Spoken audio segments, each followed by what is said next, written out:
और याद रखो इस बात को, जब तुर्कों की हुकूमत थी, सल्तनत उस्मानिया की हुकूमत थी, तुम्हारा ख्याल यह है कि तुम्हारा मिजाज ये है कि तुम अपने फोनों पर, टीवी पर अर्तुगरुल देखकर खुश हो जाते, तुम उस्मान का सीरियल देखकर खुश हो जाते।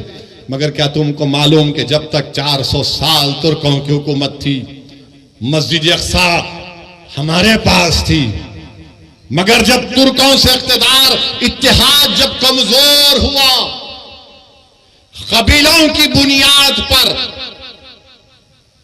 असबियत की बुनियाद पर जब इत्तेहाद पारा पारा हो गया, तो सबसे पहली चीज जो हमारे हाथ से चले गई वो मस्जिद अक्सा और बैतुल मुक़द्दस हमारे हाथ से चला गया। इसीलिए मेरे अजीज दोस्तों और बुजुर्गों, इत्तेहाद को मजबूत रखो, याद रखो।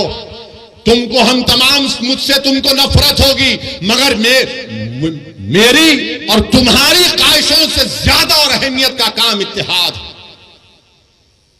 असदुद्दीन ओवैसी यकीनन कमजोर है, मगर याद रखो ये इत्तेहाद तुम्हारे लिए और मेरे लिए, आने वाली नस्लों के लिए जरूरी है। हमने इत्तेहाद को खोया तो मस्जिद अक्सा निकल गई हमारे हाथ से, मस्जिद अक्सा हमारे हाथ से निकल गई। तो इत्तेहाद को मजबूत रखो।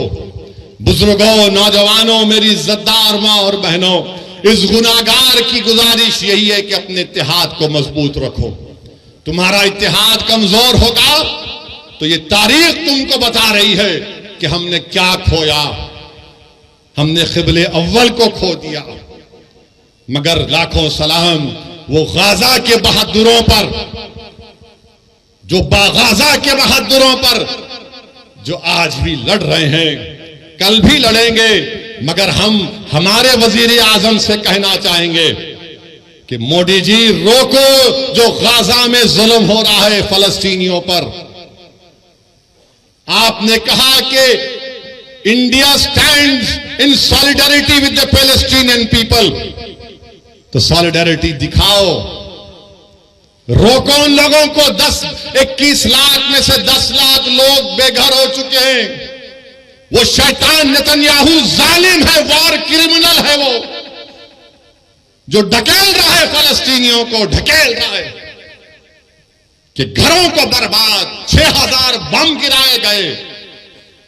हम भारत के वजीर आजम को बताना चाह रहे कि महात्मा गांधी ने क्या कहा था।